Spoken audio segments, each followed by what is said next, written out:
देखिए क्वेश्चन है, यदि आयकर में 19% की वृद्धि होती है तो प्रभावी आय में 1% की कमी होती है, आयकर की दर ज्ञात करें। देखिए आपको पता होना चाहिए कि इसमें कॉन्सेप्ट क्या काम करता है कि यदि आयकर में आप वृद्धि करेंगे, आयकर में आप वृद्धि करेंगे, एक्स क्या माना है मैंने, आयकर माना है, ठीक है, एक्स मैंने क्या माना है, आयकर माना है। तो नेट इनकम यानी प्रभावी जो आय होगी, प्रभावी आय जिसको हम क्या बोलते हैं इंग्लिश में, नेट इनकम, तो प्रभावी आय में क्या होगी, उतनी ही कमी होगी। ठीक, जितनी हम वृद्धि आयकर में करेंगे उतनी ही क्या होगी, प्रभावी आय में हमारी कमी होगी। ठीक है, तो आपको क्या दे रखा है कि आयकर में कितनी परसेंट की वृद्धि हो रही है, 19% की वृद्धि हो रही है। ठीक है, यदि मान लीजिए हमने आय कितनी मान ली है, 100 मान ली है, और आयकर की दर कितनी मानी है हमने, x मानी है, आयकर की दर कितनी मानी है, x मानी है, तो प्रभावी आय कितनी बनेगी, क्योंकि 100 में से x तो x तो आपका इनकम टैक्स कट जाएगा, तो बचिए कितना आपके पास, 100 माइनस के x। ये 100 माइनस के x क्या बचेगा आपके पास, प्रभावी आय यानी नेट इनकम आपकी बच जाएगी। क्लियर। तो मैंने आपको क्या कॉन्सेप्ट सिखाया कि आयकर में जितनी की वृद्धि होगी प्रभावी आय में उतनी ही क्या होगी, कमी होगी। तो आयकर में कितने परसेंट की वृद्धि हो रही है, 19% की वृद्धि हो रही है, यानी x का जो 19% होगा वो किसके बराबर होगा, प्रभावी आय में कितने परसेंट कमी हो रही है, 1% की कमी हो रही है। प्रभावी आय कितनी है आपके पास, 100 माइनस के x, कितनी कमी हो रही है, 1% की कमी हो रही है। यानी ये जो नेट वैल्यू निकल के आएगी और ये जो नेट वैल्यू निकल के आएंगी वो दोनों क्या होनी चाहिए, बराबर होनी चाहिए। यही आपका क्या है, कॉन्सेप्ट है। यानी जितनी की आयकर में वृद्धि होगी उतनी ही क्या होगी, नेट इनकम में कमी होगी।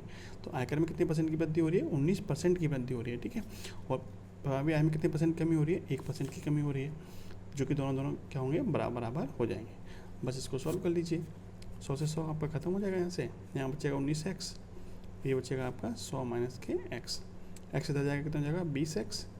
ठीक है, एक्स और 19 कितना, 20x हो जाएगा, बराबर में 100 हो जाएगा। यहाँ से x बराबर कितना जाएगा, 100/20 यानी कि 5%। यानी कितने परसेंट की आय करती, शुरू में 5% की आय करती। ठीक है, ये जो आपको मैंने कॉन्सेप्ट सिखाया है इसको मैं आपको प्रूव करके भी दिखा देता हूँ। ठीक है, थोड़ा देखिए, जैसे मान लीजिए कि आपकी आय जो थी वो 100 थी और जो इनकम टैक्स का जो रेट था वो कितना था, 10% था। ठीक है, तो आपकी जो नेट इनकम बनेगी वो कितनी बनेगी, 100 पे 10% के हिसाब से आपको 10 रुपये तो टैक्स जा रहा है, तो नेट इनकम कितनी बनेगी, 100 माइनस के 10 यानी कि 90 बचेगी। ठीक है, यदि आपने इनकम टैक्स के रेट में कितने परसेंट की वृद्धि कर दी, 20% की वृद्धि कर दी, तो 10 का 20% कितना होता है, 2 होता है, 2 की वृद्धि कर रहे हो आप, तो अब आपकी रेट ऑफ इनकम टैक्स कितना हो जाएगा, 10 + 2 यानी कि 12% आपका रेट ऑफ इनकम टैक्स हो जाएगा। ठीक है, अब यदि आपकी इनकम पहले भी यदि आपकी इनकम कितनी थी, 100 थी, 100 में से आपने 12% क्या कर दिया, टैक्स लगा दिया, तो 100 का 12% तो 12 ही होगा।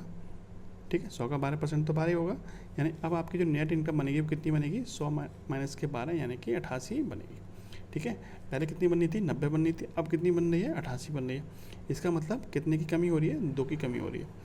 तो मैंने आपको जो सिखाया है वो क्या सिखाया था कि जितने की आयकर में वृद्धि होगी उतने ही में क्या होगी, प्रभावी आयकर में कमी होगी। तो आयकर में वृद्धि कितनी हो रही है, 2 की, तो प्रभावी आय में कमी भी कितनी की हो रही है, 2 की कमी हो रही है। ठीक है, यही चीज़ को मैंने अप्लाई किया है यहाँ पे, यानी आयकर में जितनी की वृद्धि हो रही थी उतनी ही कमी किस में हो रही है, प्रभावी आय में हो रही है। तो एक्स का जो 19% होगा वो 100 माइनस के एक्स का 1% के बराबर हो जाएगा। ठीक है, इसको सॉल्व कर लेंगे, यहाँ से आपका एक्स की वैल्यू निकल के आ जाएगी, जो कि आपका ऑप्शन नंबर किस में दे रखी है, ऑप्शन नंबर आपका सी में दिया हुआ है।